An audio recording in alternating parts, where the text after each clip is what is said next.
You are an accomplice. नमस्ते, आप सभी का स्वागत है आज के इस कार्यक्रम में। और आज हम बात करने जा रहे हैं अंतर्राष्ट्रीय विषयों पर, खास तौर से अंकल सैम और दूसरा कौन सा है, इस्लामिक रिपब्लिक ऑफ नॉर्थम्ब्रिया, और हाँ एक क्या, और रिपब्लिक ऑफ फ्रांस वगैरह वगैरह वगैरह। और इन अंतर्राष्ट्रीय विषयों पर हमारे साथ बात करने के लिए जो बाइडेन के विरोधी विभूति झा जी है। स्वागत है आपका विभूति झा जी। आपने कौन सी दवाई पिला दी हमारे अंकल जो को, ये तो बताइए।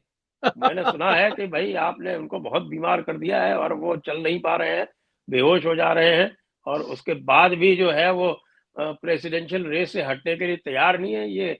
ये कौन सा टॉनिक पिलाया आपने इनको? आप जरा जरा सावधान रहिएगा, क्वेश्चन पूछिए, इंस्टिगेट मत करिए। नहीं, मैं तो इंसाइट कर रहा हूँ, मैं इंस्टिगेट नहीं कर रहा।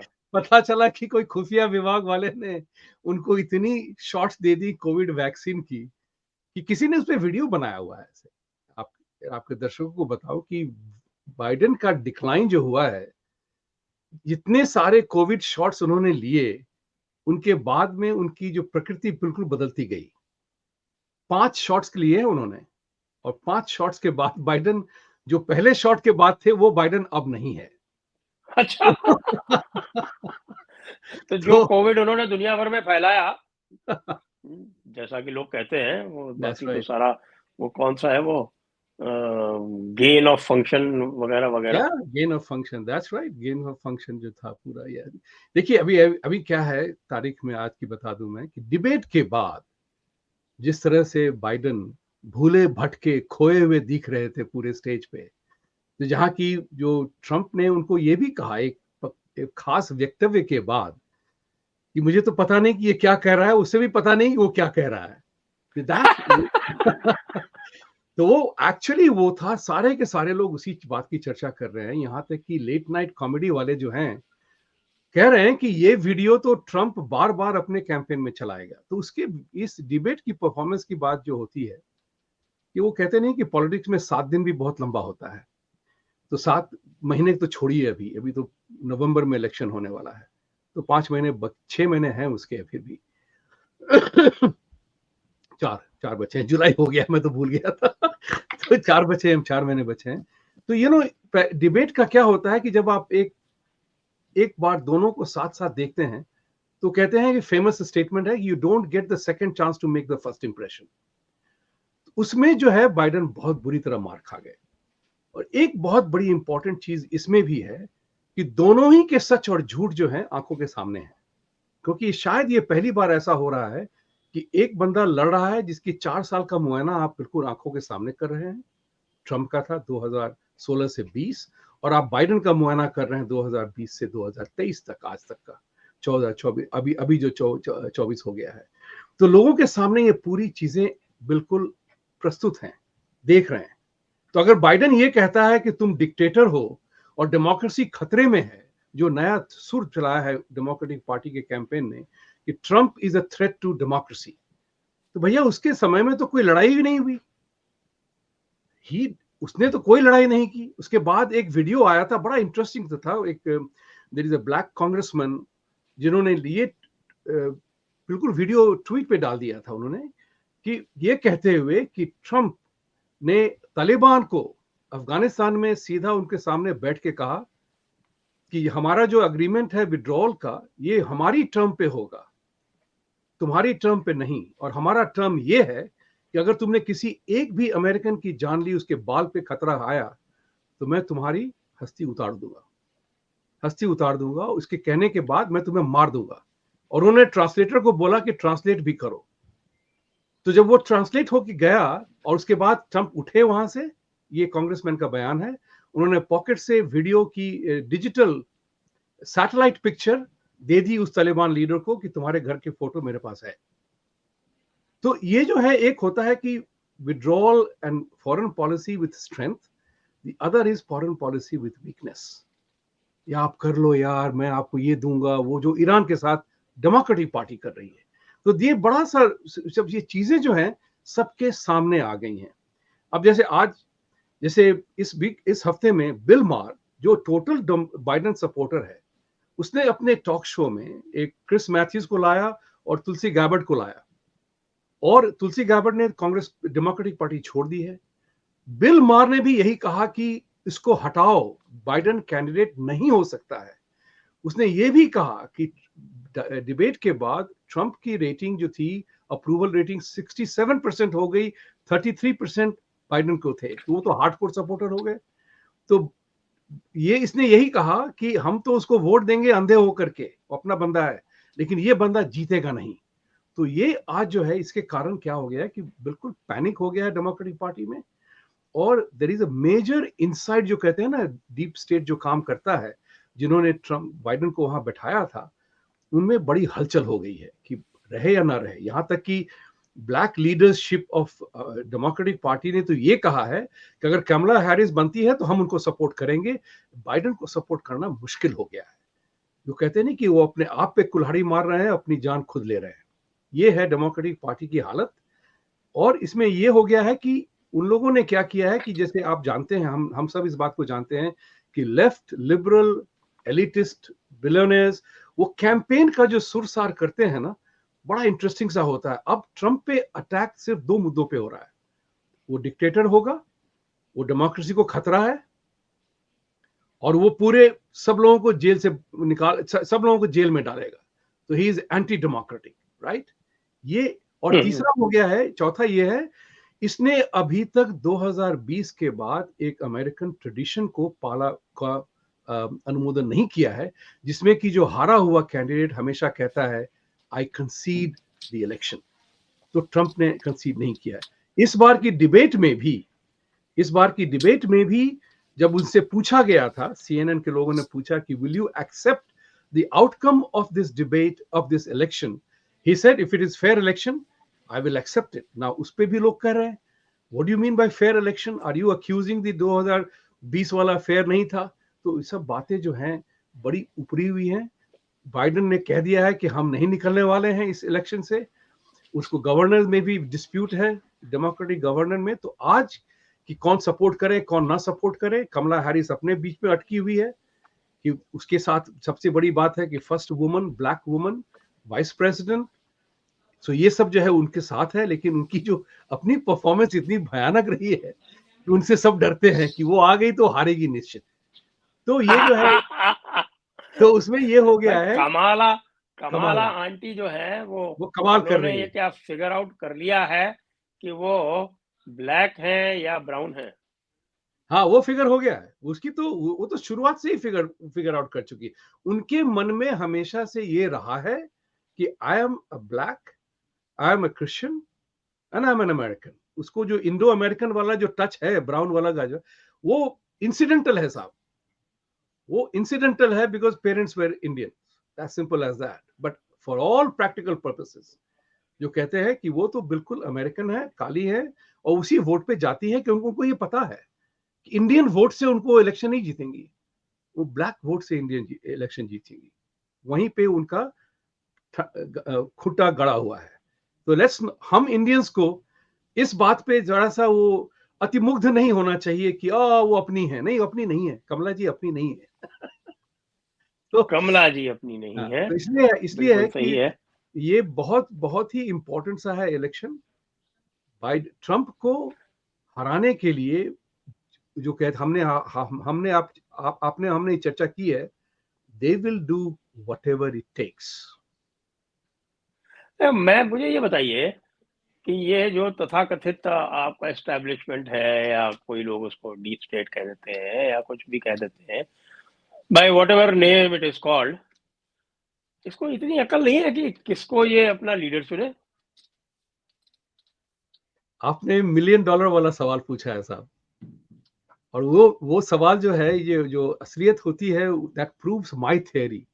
और मैं आपके दर्शकों से ये शेयर करूंगा कि मेरा थियरी है, smart people make dumb mistakes, smarter people make dumber mistakes. So ये जो होता है कि जो कहते हैं राजनीतिक उथल पुथल जो होती है, हमें ये नहीं कहना चाहिए था, हमें वो नहीं करना चाहिए था, हेतु हेतु मदभूत जो होता है ना, वो तो इवेंट के बाद तो इवेंट के बाद तो सब विद्वान हो जाते हैं साहब। आपको पता होगा, मुझे भी याद है कि इम्तिहान के बाद क्वेश्चन पेपर बड़ा आसान लगता था, वो इम्तिहान के अंदर फट जाती थी। बात सही है ना? आप तो शुद्ध भाषा पर उतर आए। सच्चाई छुप नहीं सकती, बनावट की उसूलों से सच बोलना ही पड़ता है। सत्यम वाच प्रियम वाच अप्रियम वाच, लेकिन सत्य को बोलना चाहिए साहब। तो सत्यम वो ब्रूयात प्रियम ब्रूयात न ब्रूयात सत्यम अप्रियम, राइट, प्रियम च नानृतम ब्रूयात, येषु धर्मः सनातनः। That's right, right, right. इसलिए कहा गया है सत्यमेव जयते, सत्य को जिताने के लिए हम सबको उठ के खड़ा होना पड़ेगा। सो इस ये बात हो गई है डीप स्टेट का। जहां तक सवाल है, उस 2020 में बाइडेन कॉम्प्रोमाइज कैंडिडेट हुए थे। उन दिनों प्राइमरी के समय में बाइडेन वो पीछे, हर एक प्राइमरी वो हार चुके थे। बर्नी सैंडर्स वगैरह सब आगे थे उनसे। लेकिन उनको ये रियलाइज हुआ, डेमोक्रेटिक पार्टी एस्टैब्लिशमेंट और डीप स्टेट जो भी कहते हैं, जो मैनेज करते हैं, कि ट्रंप बाइडेन ये बर्नी सैंडर्स इतना सोशलिस्ट है कि उसने हनीमून मनाया था मॉस्को जाकर के। तो ये ना सोचिए आप। तो अपनी हनीमून मनाई थी मॉस्को में, तो उसका जो सिलसिला था, पॉपुलर सिलसिला था, जो आप हम सब जानते हैं कम्युनिस्टों का होता है कि वो प्रो पुअर होते हैं, वो सब जानते हैं कि एवरी सिंगल वोट मैटर्स। तो उस तरह से करके वो जो था, वो उस तरह से आगे बढ़े थे। तो ये बाइडेन जो था, उसका इतिहास था 50 साल का। वाइस प्रेसिडेंट रह चुका था, सेनेटर रह चुका था, विवादास्पद था, लेकिन उतना गंदा नहीं था। He was considered to be moderate. तो वो मॉडरेट जेंटलमैन उसको सामने कर दिया। बाकी तो हम सब जानते हैं कि किस तरह से उसकी स्पीचें लिखी जाती हैं। वो तो राहुल गांधी का सीनियर सिटीजन है, राहुल गांधी का प्रतिरूप है सीनियर सिटीजन में, कि जब उसको स्क्रिप्ट दी जाती है तो जोर से पढ़ता है, जब स्क्रिप्ट नहीं होती है तो आलू से सोना निकलता है। उसी तरह से बाइडेन को ये पता नहीं कि वो क्या बोल रहे हैं। देखिए साहब, एक डिबेट में बहुत बड़ी चीज सामने उभर के आई, age does not matter. In terms of Trump, it didn't matter. In terms of Biden, it mattered a lot. और कभी कभी तो होता है एज के मान में 50 साल का भी इंसान लाइफलेस हो सकता है, बेवकूफ हो सकता है। तो एज का सिलसिला जो था, Trump was looking younger, fitter, more combatant. And एक बात बताऊं संजय जी, जो मैंने ऑब्जर्व किया बड़ा क्लोजली, ट्रंप ने बहुत कुछ सीखा, जिसमें कि उसने ये भी कहा कि मेरे पीछे जो सारे केसेस लगाए हैं, वो तो सिर्फ इसलिए है कि मुझे ये हमसे इलेक्शन नहीं लड़ना चाहते, ये मुझे आने नहीं देना चाहते हैं। नहीं तो अगर अगर मैं तो देशभक्त हूं, मैं तो चाहता था कि ये सफल हो। अगर ये सफल होता तो मुझे लड़ने की जरूरत नहीं पड़ती, मैं तो I would have enjoying my life. दूसरी बात ये भी है कि उसने ये भी कहा कि हम इस तरह का बचपना क्यों कर रहे हैं इस इलेक्शन की, इस डिबेट में, इसको पता ही नहीं है क्या बोल रहा है। तो इस बात को लेकर के लोगों को ये इतना विश्वास हो गया है कि अगर किसी में अकल है तो वो ट्रंप है। और इस बंदे को, जिसका दिमागी जगह पे नहीं है, पता नहीं क्या बहक जाता है, स्टेज पे चलता है। आपने देखा होगा G7 वाली जो इटली में हुई थी, जहां पे कुछ प्रदर्शन हो रहा था, बाइडेन खसक गए निकलते हुए कहीं और। मलोनी ने उनको हाथ पकड़ के लाके उसको समुदाय में फिर एक सामूहिक जगह पे फिर बुलाया। तो Biden is in trouble. Democratic party जो है, ओबामा के जो चमचे हैं, जो ओबामा ने जो कहा था कि I would like to have my third term, somebody candidate in the headphone and I'm speaking and he's speaking my thought, I'll be okay with that. Everybody knows that now कि ये Barack Obama का third term है। अब जो है Biden अड़ गया है, क्योंकि वो भी जानता है कि उसका जो है पूरा जो पॉलिटिकल करियर है, वो नाश हो जाएगा उसका। The Biden the failed president माना जाएगा वो। तो आज की तारीख में अब उनका जो है पूरा का पूरा जो सिलसिला है कि Biden had a bad debate, it was a bad night, throat खराब था उनका। ये एबीसी पे जॉर्ज स्टेफनोपोलोस ने उसका इंटरव्यू लिया, कुछ असर नहीं पड़ा, वो अभी भी खोए खोए हैं। देखिए खोया खोया चांद खुला आसमान, आंखों में सारी रात जाएगी। Very true, very true, very तो ट्रू। ये बताएं कि हमारे जो पोटस है, उनकी हालत तो खराब थी डिबेट वाले दिन। राइट। लेकिन जो मैडम फ्लोटस थी, हम्म। उन्होंने तो आके कहा कि साहब ये तो ग्रेट वर्क। बिल बिल नहीं, सॉरी, जो जो जो जो दैट्स राइट। तो ये जो जो एंड जिल वाली जो जोड़ी है, इसमें जिल का क्या जिल जिल का क्या रोल है? जिल जी का जिल डॉक्टर जिल का तो सीधा सा रोल है अपने हस्बैंड को बचाना है। देखिए, राहुल गांधी को भी आज लोग इंडिया में वोट दे रहे हैं। वो सब दे रहे हैं वोट जानते हुए कि राहुल गांधी की पार्टी ने, हमने इसकी चर्चा भी कितनी बार की है कि जिस तरह से कांग्रेस पार्टी ने हिंदुओं का सर्वनाश करने का पूरा प्रयास किया हुआ है। आज भी हिंदू वोट दे रहे हैं उनको। आज भी उनको सिख लोग वोट दे रहे हैं ये जान करके कि डिस्पाइट 1984 में जो सिखों का नरसंहार हुआ था, उसके बाद भी सिख लोग वोट कर रहे हैं। तो देरे कुछ लोग ऐसे होते हैं वो जो पार्टी को अंधाधुंध वोट दे और हमको आपको अंधभक्त कहेंगे। देखिए, नैरेटिव का जो ट्विस्ट करना होता है, तो जिल बाइडेन तो बोलेंगी ही कि मेरा हस्बैंड है, उसमें उसकी बुरी रात थी। यहाँ पे क्या हो गया है कि बड़ी इंपॉर्टेंट सी चीज है कि ये लोग जो है एक्सपेक्टेशन जो से बिल्कुल नीचे कर रहे हैं। It was a bad night, you know. अगर साउथ अफ्रीकन क्रिकेट टीम को चोकर कहा जाता है किसी कारण से, राइट। इंडिया भी चोकर बन रहा था, किसी ने कहा था कि इंडिया भी चोकर है, लेकिन चोकर तो बच गया तो हमने इजराइल। कहा था ना, हमारा जो पूरा नैरेटिव था वो यही था, old chokers versus new chokers. Exactly exactly. तो नया चोकर जो ओल्ड था, चोकर्स जो थे, दे सेड कि we are old, we are much more experienced, so they prevailed in their choking. and they proved old is gold. So old is gold. तो तो ये जो है, अगर एक बात सोचिए ना, मुझे बहुत इंटरेस्टिंग चीज क्रिकेट मैच का जो था, बड़ा बड़ा इंटरेस्टिंग सा था। सूर्य नारायण यादव ने अगर वो कैच न लिया होता तो वो 6 रन बन जाता, मैच खत्म। करेक्ट। जिस तरह से कपिल देव ने 83 में पीछे भागते हुए विव रिचर्ड्स की कैच ली थी, मुझे वो कैच उस दिन याद आ रहा था जब ये देख रहा था। And then I also remembered Bombay world cup में जब कपिल देव ने जोरदार शॉट मारा और माइक गैटिंग ने बाउंड्री लाइन पे कैच लिया था वन हैंडेड। जो कपिल देव से जब पूछा गया कि तुमको वो शॉट मारने की जरूरत थी क्या, तो उसने यही कहा, अरे भाई वो छक्का लग जाता तो कहते क्या शॉट था, कैच हो गया तो कहते हो क्यों मारा। तो उस हिसाब से अगर हम सोचें तो ये जो है अभी जो सिलसिला है, एक्सपेक्टेशन इतनी लोग कर रहे हैं जो बाइडेन के लिए, और ट्रंप पे जो बीती बात खत्म हो चुकी है उसका आरोप लगा रहे हैं, और वो टिकेगा नहीं। क्योंकि जिस तरह से अफगानिस्तान में विड्रॉल हुआ, जिस तरह से यूक्रेन में फंसे, जिस तरह से चाइना का बोलबाला चल रहा है यूएस पे, ये सब जो है ट्रंप की 4 साल जो है कि कंपैरिजन में हो रहा है। और ट्रंप आज कह सकता है कि हम अगर होते तो ये सब नहीं होता, हम अफगानिस्तान से 86 बिलियन का वेपन छोड़ के नहीं आते। करेक्ट। तो ये सब जो बात है बहुत ही इंपॉर्टेंट है। जैसे ट्रंप बाइडेन का स्टेटमेंट अब वो बहुत चल रहा है, जिसमें उसने यूक्रेन में बोला था कि I told that son of a bitch that if you don't drop the attorney general I will not give you $1 billion। Right.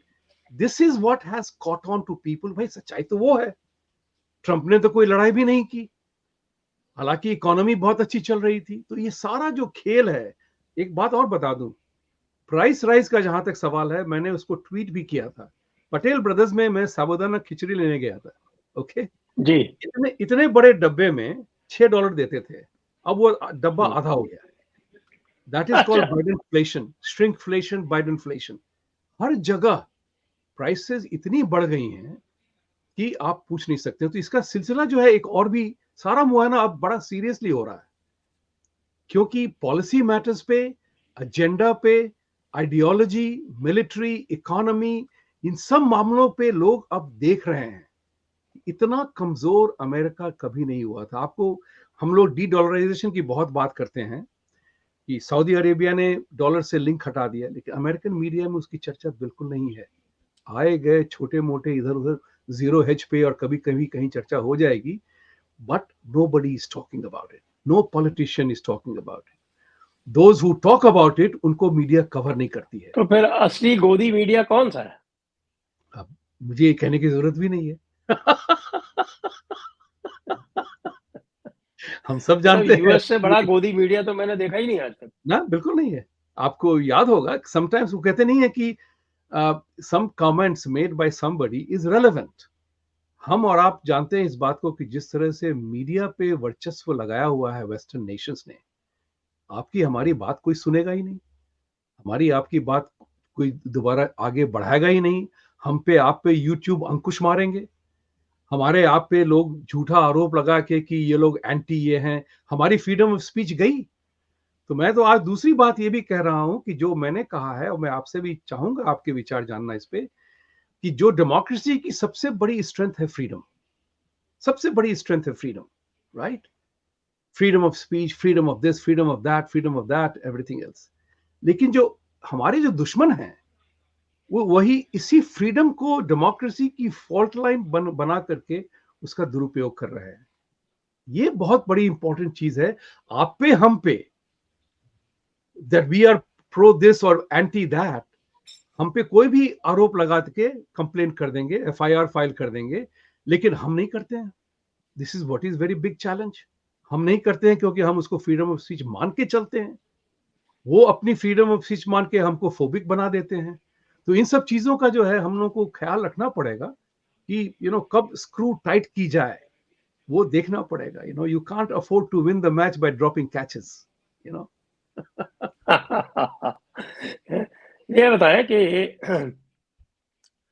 वैसे ट्रम्प के आने से भी यूएस इंडिया रिलेशन में तो कोई, मुझे नहीं लगता कोई बहुत बड़ा अंतर आने वाला है, क्योंकि हमारे मोदी जी जो है वो तो ट्रम्प की भी अनरीजनेबल बातों को तो नहीं मानने वाले।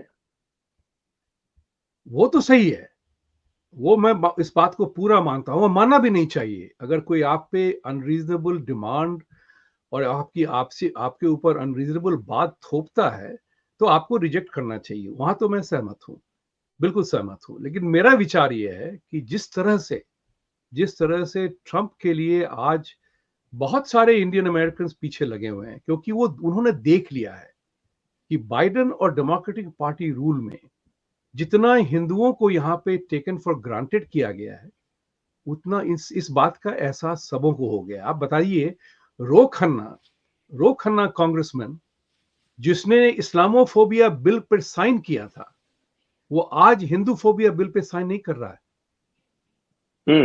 अच्छा। Yes, yes. और वो भी उसके पार्टी के थानेदार जी ने लगा प्रस्तुति डाली है। लेकिन रो खन्ना कह रहा है कि अभी मैं sign, I will study and I will do that.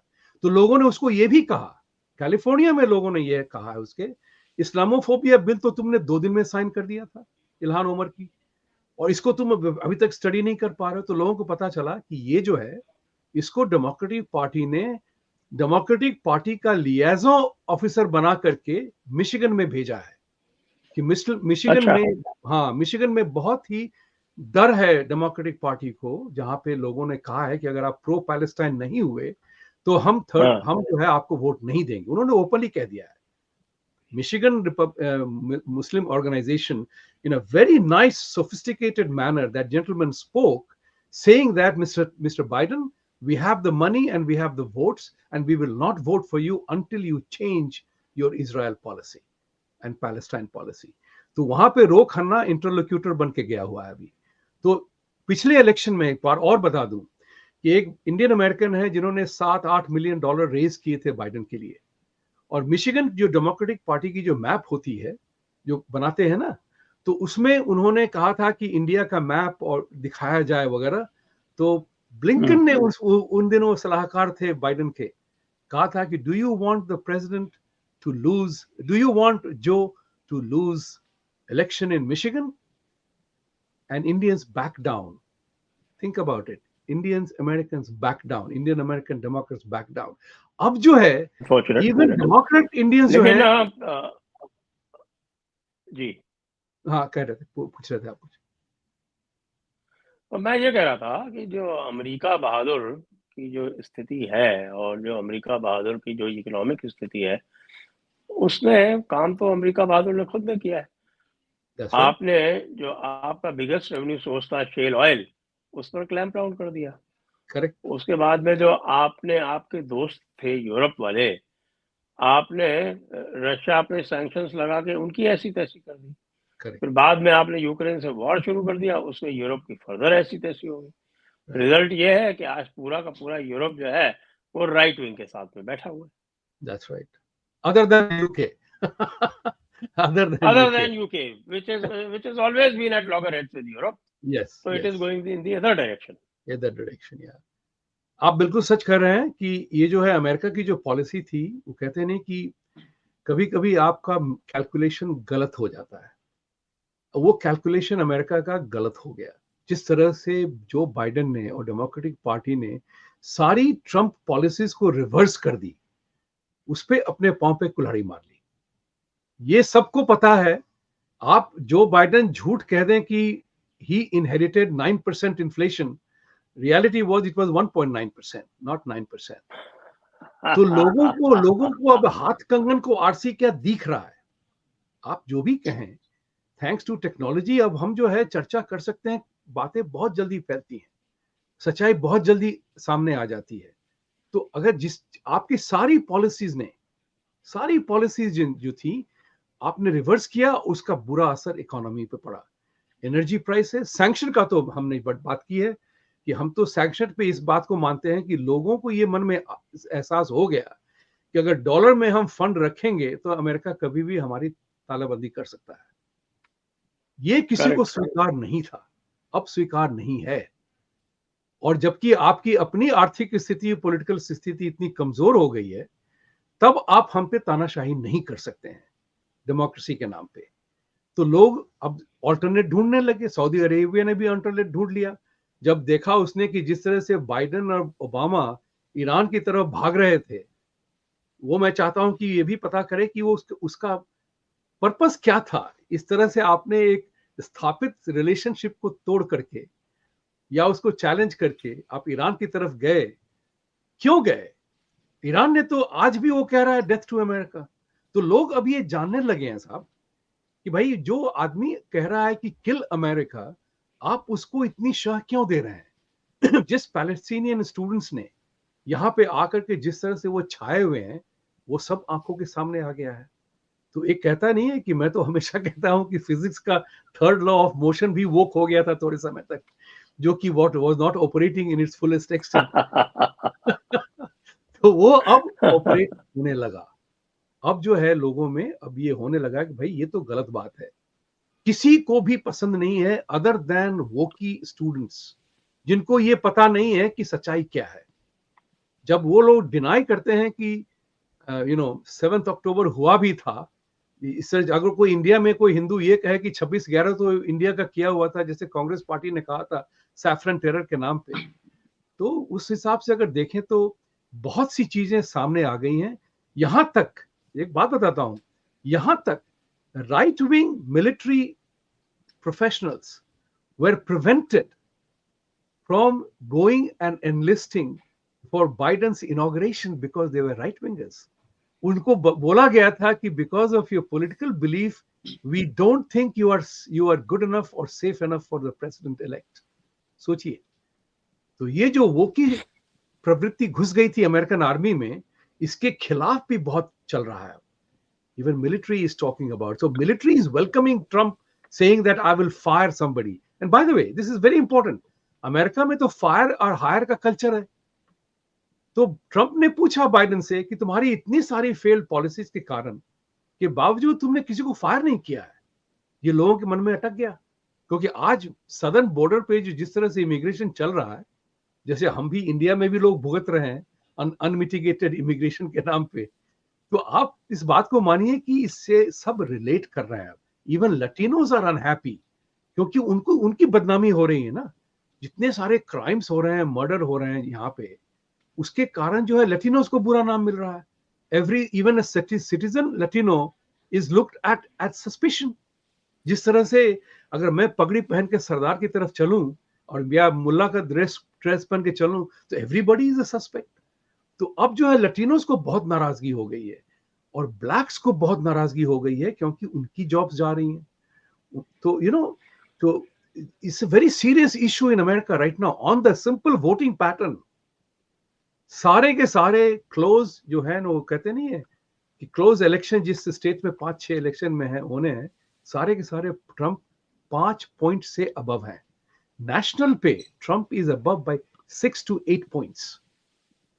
6 to 8 points indicates that's huge. That's huge that's actually. huge. That's huge. अब आगे और थोड़ी सी बात कर लेते हैं कि अभी आपने देखा यूके में भी इलेक्शन हुए। यूके में 14 साल से कंजर्वेटिव सरकार थी, वो बदल गई। Is it a setback for the right wing? It is a setback for the right wing. लेकिन दूसरी बात है, रियलिस्टिकली अगर सोचा जाए, जिन देशों में 2 पार्टी सिस्टम होती है, तो वहां पे उथल पुथल होना स्वाभाविक है। तो मुझे शॉक नहीं हुआ दैट कंजर्वेटिव्स जो है वहां पे वो लूजिंग गेम खेल रहे थे। और वो हमेशा से मैं कहता हूं, राइट विंगर्स की डीएनए कुछ अलग होती है साहब। सी राइट ऑफ सेंटर वालों की डीएनए अलग होती है। हम थोड़े उदार होते हैं, हम बिलीव करते हैं फ्रीडम पे। लेफ्ट विंग वाले जो हैं, उनकी ideology is driven by communism, Marxism and Islamism, जहां पे कि आपको दूसरा मौका नहीं देंगे। पृथ्वीराज चौहान की कहानी सब जानते हैं। तो राइट विंग ने गलती ये की कि वो समझते रहे कि हम जो कर रहे हैं ठीक है। इलेक्शन, सुनक का सबसे बड़ा स्टूपिड डिसीजन जो हुआ, वो स्नैप इलेक्शन का हुआ। जब आपको पता है कि दुनिया, पब्लिक इज अगेंस्ट यू, आपकी इकोनॉमी, आपकी पॉलिसीज के कारण, तो आपको पूरा टाइम लेकर के सुधारना था ना। आप किस मुद्दे पे स्नैप इलेक्शन कर रहे थे? और ये तुरंत उसके बाद, जबकि D day second world war का बड़ा ही इंपॉर्टेंट दिन है, सारी वेस्टर्न नेशंस मनाती हैं डी डे, विक्टोरियस डे। उसके कारण उस डी डे को ये समारोह से निकल के चला गया, तो किसी को पसंद नहीं आया होगा वो। तो या तो उसका अपना दिमाग उलट गया था, ऐसी कौन सी आपने सीक्वेंस में अपनी एंगेजमेंट रखी थी जो इस डी डे सेलिब्रेशन से ज्यादा इंपॉर्टेंट थी, which could not have been postponed by an hour. और अगर आपको किसी ने सलाह दी थी और आप मान गए, तब आपने खुद ही अपने सामने केले का छिलका रख करके पांव डाल के फिसल गए आप खुद ही। तो अगर वो कहते नहीं है कि अगर स्नैप पोल करने का मौका था, तो मोदी जी को मौका था राम मंदिर के स्थापना के तुरंत बाद। वो छोड़ गए, वो मौका छोड़ दिया उन्होंने। 400 पार 450 हो जाता अगर वो उसके बाद इलेक्शन करते तो, तो मिस्टेक सबसे होती है, मिसकैलकुलेशन सबसे होती है। तो यूके में जो है सिलसिला एक और भी है कि सुनक के खिलाफ एंटी मुस्लिम वोट्स वर कंप्लीटली अलाइंड। तो ऐसे ग्राउंड लेवल जो कहते हैं, ग्राउंड लेवल पे जो था, Sunak was he was a Charan Singh kind of a prime minister, कि मेरी अभिलाषा पूरी हो गई, मैं ब्रिटेन का प्राइम मिनिस्टर बन गया। ओके। तो उनकी अपनी अभिलाषा पूरी हो गई। और उन्होंने स्मार्ट पॉलिटिशियन नहीं था, बिकॉज ये दोनों डिसीजन जो था, ये दर्शाता है कि सुनक की spot, he was not on the spot with his thinking cap. That's what I'm saying. Yeah. लेकिन रेस्ट ऑफ द यूरोप में हम देख रहे हैं कि राइट विंग का रिसर्जेंस हो रहा है। Yes. उसका कारण ये था कि रोल रिवर्सल था, वहां पे लेफ्ट वालों का बोलबाला था, जिनकी पॉलिसीज के कारण ये public original habitants, if you may say. Today this is funny, the colonial and imperial powers are now being inundated and made to feel like natives. So ये अब इसमें अंत में ये बताएं कि भारत के लिए इस सिनेरियो में क्या संभावना है? भारत के लिए मेरा ये अपना विचार है, I think India will stand toll. India will stand toll because सारे यूरोप में राइट विंग का शिफ्ट हुआ है, बिकॉज ऑफ द पॉलिसीज जो मोदी जी कर रहे थे। भारतीय को और हिंदुओं को इस बात का बहुत ही खुशी मनाना चाहिए कि मोदी जी की सरकार आई और राहुल की सरकार नहीं आई। अगर राहुल की सरकार आई होती तो वो पहले ही दिन मंदिर को तोड़वाने का करते, राम मंदिर तोड़वाने का प्रयास करते, और वो सारा देश वक्फ बोर्ड के नाम कर देते। तो ये हिंदुओं को इस बात को समझना चाहिए कि किस चीज से आप बचे हैं, बाल बचे हैं मोदी जी को इलेक्ट करके। यहां तक कि फॉरेन पॉलिसी का सवाल है, वो कंटिन्यूटी मेंटेन होगी। I don't think mister Modi will let Jaishankar down. Jaishankar ji बिल्कुल ठीक बात करेंगे। फ्री ट्रेड अग्रीमेंट जो यूके का प्राइम मिनिस्टर ने अभी पहली मीटिंग में कहा है कि we will talk about free trade agreement with India. तो अगर you can see leftist Islamist ideology कि मुझे जो करना है हमें करना है। तो अब जो है इस पे जो है हमें अपनी सख्ती और अपने डिमांड्स को रखना पड़ेगा बिल्कुल ताबड़तोड़। तो ये इतना तो मालूम है, ये जो ब्रिटिश प्राइम मिनिस्टर जो हैं ये ट्रूडो की तरह वर्ल्ड इकोनॉमिक फोरम के अप्रेंटिस हैं। ये बिल्कुल इन्होंने कहा भी है कि I will rather listen to Davos than Westminster, क्योंकि वेस्टमिनिस्टर में बड़ा कैओस है, हम डावोस की बात सुनेंगे। तो you are looking at a major clash coming up with the European, जो पार्लियामेंट में अभी कंजर्वेटिव जीतेंगे। क्योंकि एक बात है कि वो राइट विंग वाले जो होते हैं ना, हमें पहले भी कहा था कि थोड़े उदार होते हैं, चाहते हैं कि फ्रीडम बड़ी चीज है तो दुश्मन को एक चांस और दे दो। यही मिस्टेक मोदी जी ने की। Hindu DNA, right wing DNA, चलो एक बार फिर जो मैंने कहा था ना कि आपको ही मैंने बताया था इस बात को कि जिस दिन से मोदी जी ने सबका विश्वास और सबका प्रयास बोला, उस दिन से वो शिथिल हो गए, because it was an unrealistic ambition. हमारे मैनेजमेंट कंसल्टिंग में हम हमेशा कहते हैं कि you have to keep a goal that has to be achieved realistically in a given point in time. तो हम और आप या कोई भी 15 किलो वजन लूज कर सकता है, बट कल नहीं होने वाला, परसों नहीं होने वाला। वो उसके लिए समय लगाना पड़ेगा। जिस तरह से कि एक सामान्य biological normal baby takes 9 months to be born, आप उसको एक्सपेडाइट नहीं कर सकते हैं। इस बात को समझना जरूरी है। वही जो था सिलसिला, अब शायद मोदी जी को इसका एहसास हो गया कि राहुल का विश्वास वो कभी नहीं जीतेंगे। राहुल ना उन पर कभी विश्वास करेगा, ना राहुल अपना प्रयास और उनके दल वाले ना कभी प्रयास आपके लिए करेंगे, चाहे आप उनके लिए जो भी करें। क्या ट्रंप के आने से भारत को फायदा होगा? ट्रंप के आने से एक फायदा बहुत बड़ा होगा कि लेफ्ट विंग पॉलिसीज जो एंटी इंडिया हैं वो बंद रुकेंगी। देखिए, आज की तारीख में अगर आप देखें तो सारा का सारा anti India resolution, legislation, anti Hindu, caste attack, सारे के सारे कैलिफोर्निया, ये सारे के सारे डेमोक्रेट रन स्टेट्स में हो रहे हैं, डेमोक्रेट रन म्यूनिसिपैलिटीज में हो रही हैं। यहां तक कि आपको याद होगा आशा जडेजा ने कहा था, वो तो गवर्नर के वीटो के कारण SB 403 नहीं हुआ। उन्होंने ये भी कहा था कि उनको ये अचरज हुआ था कि सिलिकॉन वैली के मिलियनेयर इंडियंस को इसका कुछ आभास नहीं था, या बिल्कुल वो कहते हैं बिल्कुल वो नॉन इंटरेस्टेड थे। तो उनको था कि हमको कुछ नहीं होगा। तो ये जो नॉन इन्वॉल्वमेंट एपैथेटिक बिहेवियर है कि हमको कुछ नहीं होगा, ये बात जो है नहीं होगा इंडिया के खिलाफ, हिंदुओं के खिलाफ। Trump will be pro-Hindu. Trump will be pro-India because he sees one simple thing: India is the next economic giant, if not already. हम इकोनॉमिक, क्या वो एनर्जी पॉलिसीज चेंज करेगा? थोड़ा तो he is a deal maker. थोड़ा आप दो, थोड़ा हम दें, थोड़ा आप लो, थोड़ा हम लें। वो उस पर डिपेंड करेगा कि मोदी जी और जयशंकर और इंडिया के पॉलिटिशियन और ब्यूरोक्रेट्स किस तरह से नेगोशिएट करते हैं। Remember, Trump is a negotiator, he believes in it. उसने पहले भी कहा हुआ है कि हम चाइना को ब्लेम नहीं करते हैं। चाइना ने देखा कि हम बेवकूफ थे, उन्होंने सारा कुछ ले लिया हमसे। तो he said Xi is smart, because उसने अपनी डील करी अपने फायदे के लिए। तो वो इस बात को मानता है कि the smart and the tough guys win at the end of the day. So who will be the tough guy? Who will give? Who will not give? Is the question. That's simple as that. So I think Trump के लिए एक निश्चित बात हो जाएगी कि जो फालतू लोग जो यहाँ पे प्रेशर डालते हैं ना, डेमोक्रेसी, फ्रीडम, इक्विटी, इक्वालिटी, वो DEI चला जाएगा साहब, सीधी सी बात है। DEI under Trump will DIE. Will die. अच्छा, ये बताएं कि मोदी जी कल रशिया जा रहे हैं। मोदी जी का और परसों 8 हाँ, को SCO में नहीं गए, हाँ, रशिया जा रहे हैं। that's right. और आपके यहाँ के लोग जो है उसको लेके क्यों परेशान हो रहे हैं? उनको अभी तक समझ में नहीं आया कि मोदी कैसे काम करेगा।